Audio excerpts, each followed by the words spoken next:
Hey everyone, you're watching We Had That, and today I'm going to talk about the 1988 Wave 7 G.I. Joe figure Shockwave. I loved the 3 3/4 inch G.I. Joe figures from the moment I first saw them. I thought the comic books were amazing, and as a kid, I enjoyed acting out adventures with these awesome action figures for many years.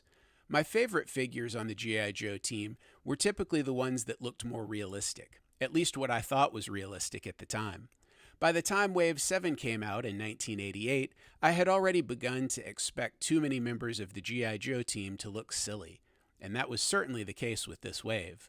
However, there were still a few cool characters like Repeater and Hit and Run who looked like they could actually be in the military. Shockwave was a little bit different than the others to me.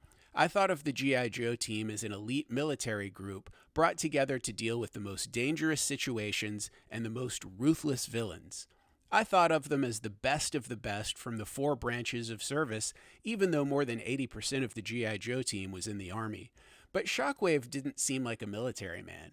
According to his file card, Shockwave was a member of the Detroit Police Department. Yes, he was the youngest member of the city's SWAT team, and he was the first guy through the door on a mission, but being good at being a cop didn't seem like it made him a military guy to me. I thought G.I. Joe wasn't very likely to pull someone from the police department into the G.I. Joe team. You could argue that Shockwave had left the SWAT team to join the Army, but if that were the case, he wouldn't be dressed in his SWAT uniform.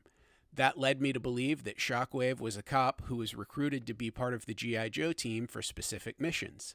Still, the figure looked cool, so I picked him up, although I honestly don't remember if I played with him even one single time as a kid. When I didn't think of Shockwave as a member of the Joe team, I didn't mind the outfit. He wore a light blue shirt with a dark blue and yellow pseudo camouflage pattern with matching pants and cap.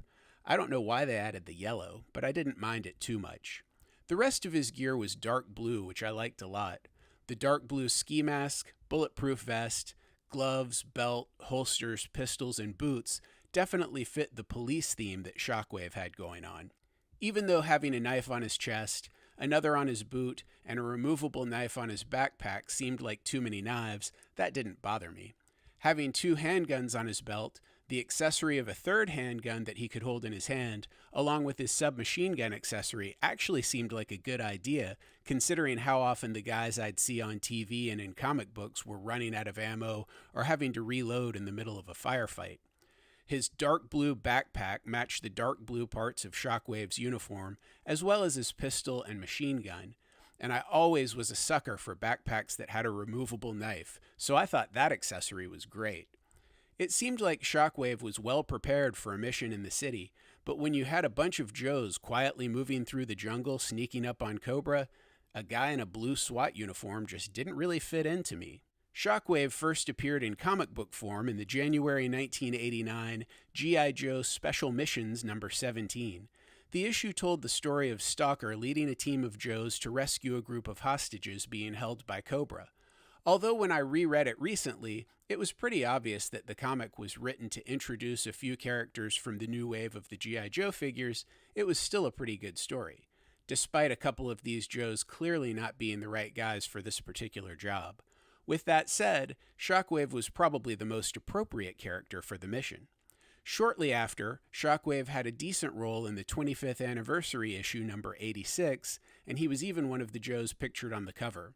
Although there were some cool images of him in the story, he could really have been replaced by any number of other Joes. But the best use of Shockwave in the comics was definitely in Special Missions number 22. This issue's cover featured one of the most memorable images of Shockwave. He's seen busting through a window and presumably rescuing a kid from a bad guy. This was a well-written story about a situation that, if it had happened in reality, might have actually resulted in somebody calling in the SWAT team. The story was essentially a hostage situation that utilized Shockwave in the most realistic way possible, given the overall storyline of the G.I. Joe series. Plus, the art was great. Beyond these few stories, Shockwave only appeared in a handful of other issues at the time, but none that really made use of his SWAT skills. In fact, in most cases, there were other Joes who would have been better choices for those issues. Still, even those appearances were better than how Shockwave fared in the cartoon. The well-received and fondly remembered G.I. Joe cartoon created by Sunbow ended in 1987 with G.I. Joe the movie, so the 1988 Wave 7 characters never had a chance to appear in that series. The new G.I. Joe cartoon that was produced by Dick started up in 1989, promoting new characters from subsequent waves, but the new series was pretty horrible. The 1990s version of Shockwave appeared in a couple of episodes of the new G.I. Joe show, but by the time the Sunbow cartoon had ended and the 90s had arrived, I wasn't really following the exploits of these real American heroes anymore. Shockwave ended up being one of the last G.I. Joe figures I got as a kid, and like I said before, if you take him out of the G.I. Joe universe, I think he's a pretty cool figure, but he just doesn't seem all that military to me. I liked him on his own, but I just didn't feel like he fit in with the idea of what the G.I. Joe team should be. What about you? I'm curious to hear what you think about Shockwave. Did you have the Shockwave action figure when you were a kid? Was he one of your favorites, or did he just hang out in the toy box waiting for a hostage situation to arise? Tell me in the comments below. Also, please give this video a thumbs up and share it on social media. If you enjoy my content, please subscribe to my channel and hit that notifications bell. And one last thing, if you're a fan of toys, you should know about Toylanta, the biggest toy show in the southeastern United States, held annually just north of Atlanta, Georgia. Visit Toylanta.com for more information. As always, thanks for watching.